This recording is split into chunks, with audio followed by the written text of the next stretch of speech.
Medyo matagal tayo dito mag-start. Okay, good morning everyone. Nandito na po tayo sa ating part 3 ng ating webinar kuno. And at this time naman po, mababasa niyo sa ating title, tuturuan ko po kayo kung paano tayo gagamit ng Prezi. Okay. So, as you can see, Prezi is another way of presenting different stuffs to our students. Unlike PowerPoint, it has different kinds of animation and there are lots of possibilities na pwede natin gawin sa Prezi. Kumbaga, hindi lang tayo more on slide and slide and slide. This one, meron siyang zoom and other effects na pwede siyang magamit. So, ito, bibigyan ko po kayo ng free account para po magamit po ng panglahatan. So, yung iba po, na-share ko na po itong free account na itong ginagamit pong ito. And as you can see, marami na pong mga teachers ang nakagawa or nakagamit nitong ating pong Prezi na ito. So you can see, sobrang dami na pong Prezi presentations dito po lahat. Ang dami na pong presentations po yan, mga ginagawa po yan ng mga iba't ibang teachers all throughout Philippines and kung saan pa po. So ito pong account na to, dito sila gumagawa ng kanilang Prezi and they are presenting it to their classroom po. And this time, tuturuan ko po kayo kung paano tayo magkakamera ng Prezi and makakagawa ng Prezi offline. Kasi with the use of this one po, online lang po siya nagagamit by our browser lang po. At this time naman po, tuturuan ko po kayo kung paano po gamitin siya offline. Okay? So, let's go. So, at this point, makikita nyo po sa ating screen, meron po tayo ditong Google Drive. So, ito po yung ating pong Prezi Desktop Crop. Ito po ay gagamitin natin para gamit po natin ang Prezi offline. So, mamaya ko po i-share sa inyo kung ano po yung account natin sa Prezi. Ano po? So, press this button po. So, download. And then, lalabas po siya dito as this one. And then, sasabihin po dyan, Google Drive can scan this file for viruses. It's okay po. Wala po itong virus and it's okay po. Ipapakita ko po sa inyo all throughout installation po ng ating pong Prezi. And then, download. So, meron po siyang 387 megabytes. And kung mabilis-bilis po ang ating internet, siguro mga 15 minutes, 20 minutes, okay na. And kung medyo mabagal-bagal, mga more than an hour or an hours, okay. Now, we're going to download it. So, I've downloaded it already. Pakita ko sa inyo aking screen. Okay. So, ayan po. I've downloaded this already. And as you can see here, meron tayo ditong Prezi Desktop Crack. That's it.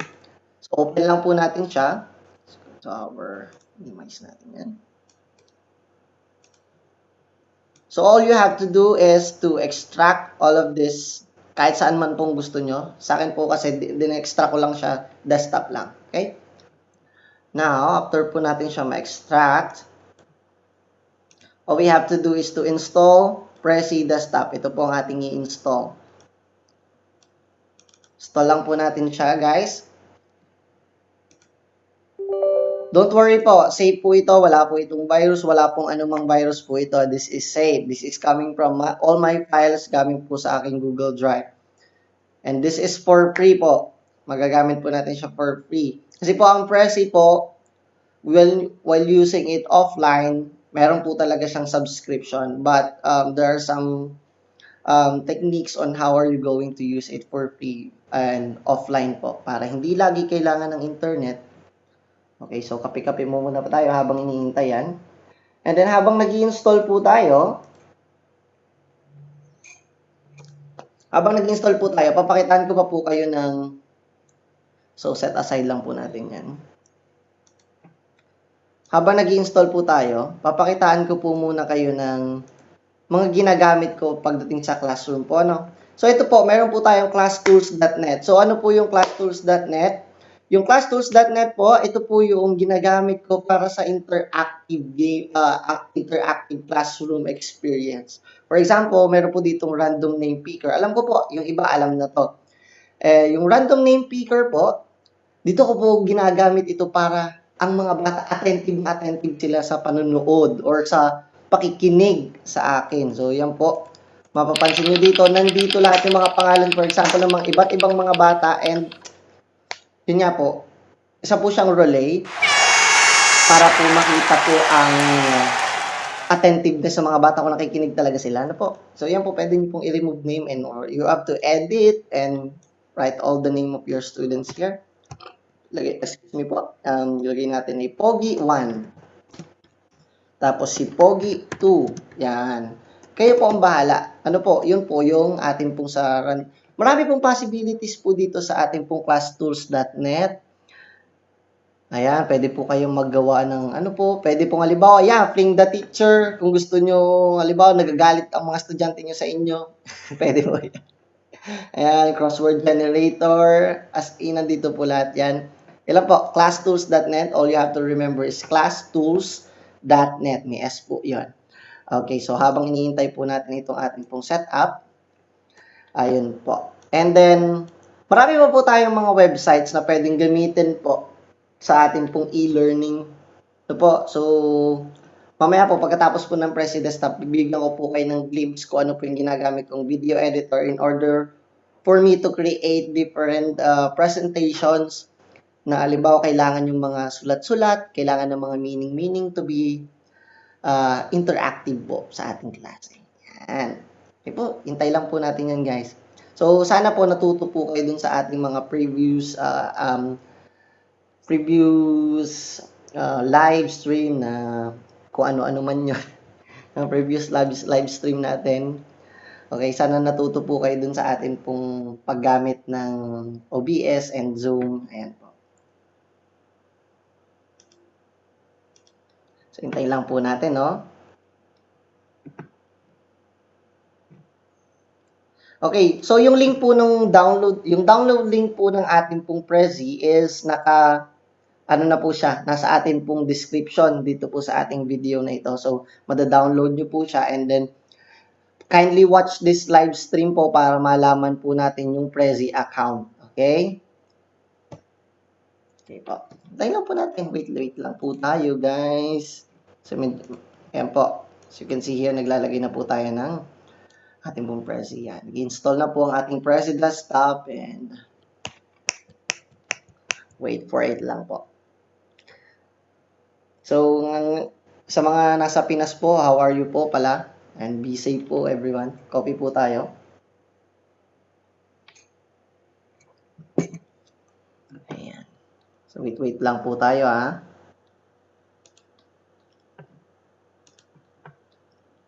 So, tandaan nyo po, yung ating pong Prezi presentation ay bibigyan ko rin po kayo ng example kung paano po gumawa po as we go through this process. Okay. Let's go back. Ano pa bang pwede natin gawin yan? May countdown timer. Meron din pong ano yan, origins of yan. Ito po yung mga add one out spot, yung mga parang family feud games. Ang dami po dito, pwede po mag-raise. Ayan. So, ginagamit ko po yan. 3D gallery, kung gusto nyo po, halimbawa, sa history po, yan, pwede po kayo mag 3D gallery. Upload nyo po dito yung mga pictures, na halimbawa yung mga sina Magellan, kung sino-sino man po yan. Pwede po. This classtools.net, napakaganda pong gamitin yan, guys. Sobrang dami pong possibilities dito. Okay, hindi lang po siya. Yan po, connected 4 colors, something like that. Yan. Ayan po. Okay, patapos na po yung ating installation. Yes. Meron to po tayong bisita, guys. May I come in? Yes, of course. Ayan. And then, habang iniintay po natin yung ating Prezi, medyo matagal po talaga eh. Basta para pakita ko lang po sa inyo yung process po. May nasilip dito sa may tabihan.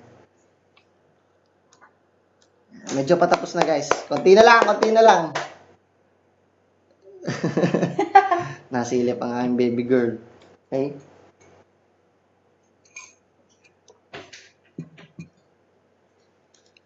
So hard. Oh. Yan. Nag-install na po. Okay, patapos na po siya guys. Okay. So, net framework po kailangan kasi. Kaya lumalabas yan. Huwag po kayo matakot pag may lumalabas mga ganyan. Normal lang po yan. Okay? Yan. So, unang-una po natin gagawin dito is, wag nating ilo-launch agad. Don't launch it already, but you have to close it first muna. Close it first, and then go to crack. Then copy this. Control C or copy. Ito nyo po. Then go to the installation folder. Where is this PC? Go to local DC. Ito po, local DC po lagi yan. And then go to program files. Ito pong x86. Kung kayo po ay 64-bit, sa x86 po siya napunta. Eh kapag naman po 32-bit lang po kayo, wala pong nakalagay na x86 po dyan. Program files lang po. Go to that. And then find Prezi Desktop. Okay, so pag nakita po natin yung Prezi Desktop, all you have to do is Control V. And then replace the file destination. Kapag po na-replace na po natin yung file destination, ayan. Pwede na po natin siyang buksan. So, all you have to do is delete nyo na po ito. Doon nyo na po siyang i-delete. And then go to Prezi Desktop, open that. And ito na po. So, as you can see, medyo matagal-tagal po siya mag-load kasi kumakain po siya ng medyo malaki-laking RAM and kumakain po yung OBS po natin, yung ating pong live stream ng malaki-laking RAM. Kaya, bear with the laptop. Okay? So, hintay lang po natin siya mag-open. Huwag nyo pong i-click lang madami Talaga pong hintayin nyo lang po yung sa laptop nyo po kasi depende po yun sa bilis ng inyong laptop. Ano po?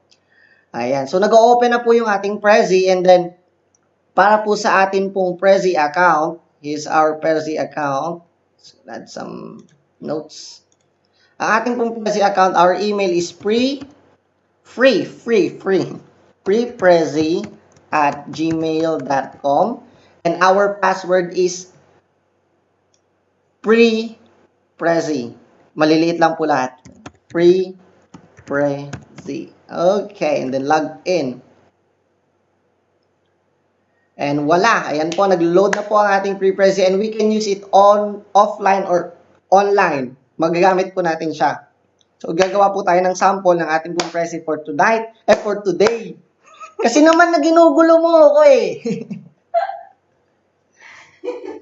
Okay, hintay lang po natin siya mag-load, guys.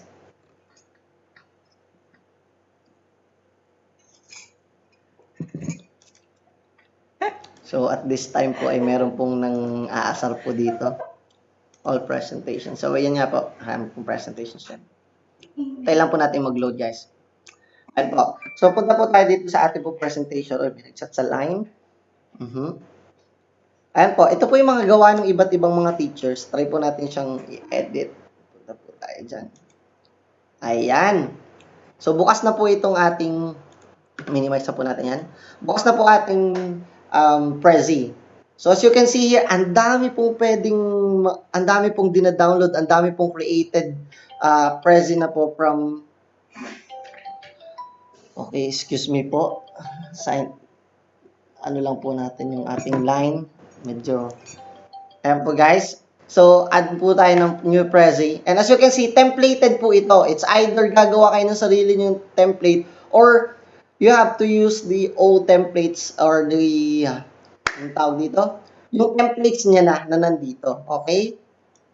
So, para siyang PowerPoint, pero ang maganda sa kanya, hindi lang siya basta slide. So, there are lots of templates na pwede mong gamitin.